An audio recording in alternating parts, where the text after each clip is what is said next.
In Classic WoW, Loot Council is undeniably the best loot system.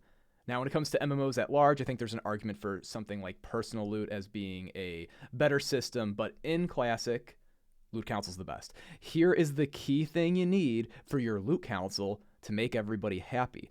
People in your raid group should be able to read the minds of the loot council. So they should be able to look at the loot council as a single entity, and they should be able to predict rather reliably what actions the council will take. And as long as everybody is able to understand what they believe the council is going to do and the council actually does those things, it's very unlikely that anybody feels wronged or disrespected. Now, there's a lot of ways you could actually go about implementing this. You could be one of those spreadsheet guys and make all your guildies look at a whole bunch of different forms you write out and describe how you feel about all the items and what classes should get it. And maybe you could even draw some insane flowchart about exactly how you would distribute loot based on the pieces that drop raid over raid. I think that actually would be an okay way to do it if you love doing that kind of stuff. I don't love doing that kind of stuff. So the way I do it in my group is when an item drops, I tell people what I feel about it. So for example, we had a Quick Strike ring drop and an Onslaught girdle drop in the last raid. And so what I did is I let everybody know Quick Strike Ring is a very good item. It is arguably best in slot for the whole game, not probably by the sim, but it's very, very close. And right now, it is absolutely fantastic. It does not count for as much as an Onslaught Girdle, though. It counts for far less, but it counts for enough that if you were to be given the Quick Strike Ring today, when it drops, you will definitely not receive an Onslaught Girdle. You have no chance of getting it. You could maybe get a Quick Strike Ring and then in a few months get a Striker's Mark, but you'll probably never get an Onslaught if you take the Quick Strike Ring today. And if you were to take the Onslaught today, you'll get no loot for probably 4 or 5 months in total, which might sound like a big penalty, but it's about a 3% DPS increase, which is not a lot if you really think about it, but that's a much bigger DPS increase going from a Priebus belt to Onslaught than going from nearly any other piece to nearly any other piece for a particular slot. And so this is what happened in the case with my group. I actually had it so that I told everybody this about how I view the Quick Strike Ring, and I asked who would 100% give up the chance of ever getting Onslaught in order to get the Quick Strike Ring today. And I actually got no whispers from anybody in the guild. I said, whisper me, let me know how you feel. Come on, guys, don't worry about it. I just need to know. No one said anything. It was like quiet for like 30 seconds. And I'm like, okay, guys, like this is supposed to be a tough decision. If it was easy for people to opt in for this, then I wouldn't be really giving the loot very equitably, would I? This should feel difficult. All these decisions should feel like you're cutting off a real option that you'd like to have in the future. Who would like to get this? I have no interest. And I got 2 people hit me up after that was said. And one of the people who hit me up was someone that I was strongly considering for Onslaught Girdle. And I let them know, I was like, you are someone that I am considering for Onslaught Girdle. If you get this Quick Strike, you will not receive Onslaught Girdle. How do you feel about that? And they let me know that they weren't completely sure about their work schedule in the future. They'd easily be able to make the vast majority of raids, but they actually weren't super comfortable with the idea of receiving Onslaught. And so I was like, this is easy. You can get the Quick Strike Ring. And then it was time to assign Onslaught. And it was very, very difficult for me to pick who to get it. My guild's new, and although there are people that are in it that I have known for years, I don't feel like it's justified to simply give them the piece first. And I thought about it for a moment, and then I went with, I said a guy's name in Discord, and I was like, hey, do you want this piece? If you get it, you're getting no other pieces for probably 4 months. What do you think? And they accepted the Onslaught Girdle, and that's how I've been doing all of my loot. Another thing that's happened is that there are things like the Salamander Scale Pants that are, they're really good healing gear. And I know that a lot of the Holy Paladins in my guild actually don't give a single fuck about healing gear for PvE. They mostly want to get gear that's cool for PvP. And so I asked, hey, who wants this? If you get the Salamander Scale legs, I understand that most of the people who are eligible for it aren't actually super interested in this piece. It will count for a very tiny amount of priority. And one of the paladins said, like, I would be willing to get this piece and not get any other stuff for like a little while. That seems cool. But I had a second one that I had to give out. And so what I did was I forced it on somebody else. I was like, you're going to be taking this. And of course, it's going to count for something. However, I understand what you want. And I said this like basically in front of everybody. I might have whispered them some, but I usually try to tell people exactly what I'm thinking probably mostly as a way to make me feel more comfortable about the decisions. But people don't complain. They seem to be really into it. And so then a second person, they're given the pants. They, of course, will lose some loot prio in the future. And everything kind of balances out because a lot of these paladins, they would, for example, not really care about getting Azure Song Mageblade. They actually don't, even though it's a very good piece, as far as PvP goes, they're like, I mean, it's kind of whatever. They really like the idea of getting, for example, goofy items like the little skeleton tome from Onyxia to summon a minion, or perhaps to get something like Malistar's Defender earlier on, and that they would give up priority on things like the healing rings that the priest would really enjoy having. But the key feature here isn't the way that you actually go about, I think, assigning the loot. It's much more so that people understand what your beliefs are about the loot and that they feel like they can see into the future and have a vision of what you're going to do. And then when you do things, they see that you act similarly to how they think you would. And so they feel like they understand you and your systems, and they're not going to be blindsided.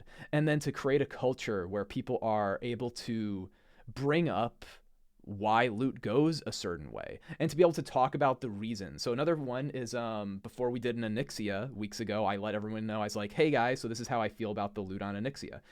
I don't think it's a great option for me to actually pick who gets the head of Onyxia. I think you all did really good this raid. We're going to let the melee DPS roll. I think that they are the best suited to get this. We've already given a neck to the main tank. So everybody roll. Make sure you roll. Don't be bashful. This counts for basically no loot priority. Good luck. And then I also told them, like, okay, Viscag. If Viscag were to drop, I would give it to a rogue. I believe that Brutality Blade is a little bit better for the warriors kind of in general to have a little more staying power. Like right now, you'd probably use it in your main hand. Later on, you'd probably swap it to your offhand in later phases. So I think the Brutality Blade has more total value to a warrior as compared to the Viscag on the rogue. Now, if you actually were to put it into the sim, I believe that the Viscag in the main hand on a warrior would be better than the Brutality Blade. But the way I'm looking at it is that at some point in time, you're going to get a secondary weapon, and so I'd rather you have your Brutality Blade in the offhand than a Viscag. And maybe some people would or wouldn't agree with this, and they could like let me know, and then I would probably check on it later. But in the moment, I probably wouldn't let somebody else's opinion really like sway my judgment. Not that anybody really has tried to do that. And there's a lot of, now beyond like this recommendations on how you could do loot council and make everybody be happy, I want to talk about some of the faults of the other systems. Almost everyone's had this happen before. You're in a guild and they do some kind of rolling system, something where like chance decides who gets loot. And sometimes people will have a lucky streak or an unlucky streak. Now, normally if you have an unlucky streak and you were to say anything about it, people would think you're a bit of a bastard. And if you have a lucky streak, probably what'll happen is you'll be asked to pass on loot. But that doesn't really make sense because you can imagine there are people who have very average luck and they just slowly get pieces. And if you are to, for example, ignore concerns of people who are unlucky and penalize people for being lucky, then the people who have, they don't have long streaks of super high rolls, they actually will outgear other people. This is really weird. It puts people in this situation where they feel like rolling high can penalize them. You'll have people passing upgrades because they'll be worried that like, oh, I saw so-and-so, they won 2 pieces, and then the piece they wanted the most out of the whole raid, they won that also. That would have been their 3rd piece, but then the raid leader put them in a weird spot. They could say something like, hey, Joe, you did win the roll here, but I just think it would be nice if you would pass it. You've already won 2 pieces of loot today. Is that okay? And when you corner people with stuff like that, they of course feel immense pressure to fold, but this is completely illogical. If you're going to let chance decide who gets loot, then like you really should just let chance decide who gets loot. And as the leadership person making the decision on what the actual loot system should be, you need to just accept that there are problems with that people will feel wronged even though you don't pick whose dice roll high, and that it doesn't necessarily mean the loot's going to go to the best person ever. You'll also see this kind of stuff. This is the way people mess up in loot council. You make a really big loot council. You're thinking, I'm going to get like 7 people on it. Oh yeah, I'm going to have like 1 of each class or something. And then you have this distribution of responsibility across this council. And then the individuals in it, they can kind of go to their own little cliques and they can say, oh, I was really trying to get you this piece, but just the other guys didn't feel it. And then this enables the loot council to make decisions that upset people, because the individuals that actually contribute to the decision-making process of the council are able to kind of separate themselves from anything that they don't want to be associated with. This is terrible. Responsibility needs to fall on the person making the loot decisions, the person deciding what the loot policies are going to be, regardless of the system. Another one would be a DKP. Let's say you want to do DKP. What are some cool things about it? Players feel a lot of agency. It feels nice to accumulate the points. There's this reduction of raid over raid risk. It feels like a GDKP, where it's nice that you get something every single raid. But a problem with DKP is that, let's say you did no modifications. Well, what's that mean? You have a couple hunters in your raid. Their gear, their BIS is tier generally. So all the non-main set pieces go to hunters because they have the most free points to compete on everything else. Well, this isn't a good idea, right? You don't want the classes that have the least impact in raid to get all the best loot, do you? Well, how are your tanks going to ever possibly gear? Is it maybe reasonable for your tanks to outgear the average member in your raid? Would that potentially make the experience better for everybody? Well, what are you going to do if you're DKP now? Well, we're DKP, but we have some HRs. Or we're a soft reserve guild, but we have some hard reserved items. And we're going to loot council them. Okay, so like it's odd. A lot of systems, they devolve into more corrupt versions of loot council, because you notice that having a system where everybody appears to have an equitable outcome is not actually best for the group. This could also be shown in, would it make sense? Is it actually fair if you have a brand new raider join your raid group? Let's say they're a warrior DPS. Let's say they're less prepared than your average raider. Maybe it's because they're brand new and they didn't realize you expect everyone to get rend. Who knows? Maybe they just used an agility elixir instead of a mongoose. And perhaps they did a little less damage than average, or they did like the worst DPS out of everybody. Should they have an equal chance of getting an Onslaught Girdle? Should they have an equal chance of getting a Thunder Fury Binding or an IRAG? What's reasonable? It's hard to say, but I think it's really goofy that people have this idea that everybody in a guild has equal levels of responsibility, contribution to raid success, that the solution for everything is to either leave it up into the complete chance, so that way you can absolve yourself as the leadership figure of whatever happens, or man, like probably some of the silliest loot systems I've ever seen, they will cause people to pass upgrades. That's a large feature of a terrible loot system, but it's very easy to make loot systems where people don't complain if you give them a lot of shitty choices that they can make. When people have like this illusion of choice, then they feel weird complaining. Like, for example, if you were in a guild and they let hunters, rogues, warriors, tanks, DPS, whatever, all of them be able to put their soft reserves on anything, and you had no hard reserves. And maybe there's meme specs in there too, like Feral Druid DPS or Ret Pallies. It would feel very hard for a lot of rogue players, for example, to say something like this. I understand that DFT is the best in slot item for all these specs. I understand that. But as a rogue player, I have more of a percentage of my damage come from white hits, auto attacks. And there's also a very high chance that I am crit capped due to this. And I need the hit more than a warrior. And it would do more for the raid's overall damage if I got it.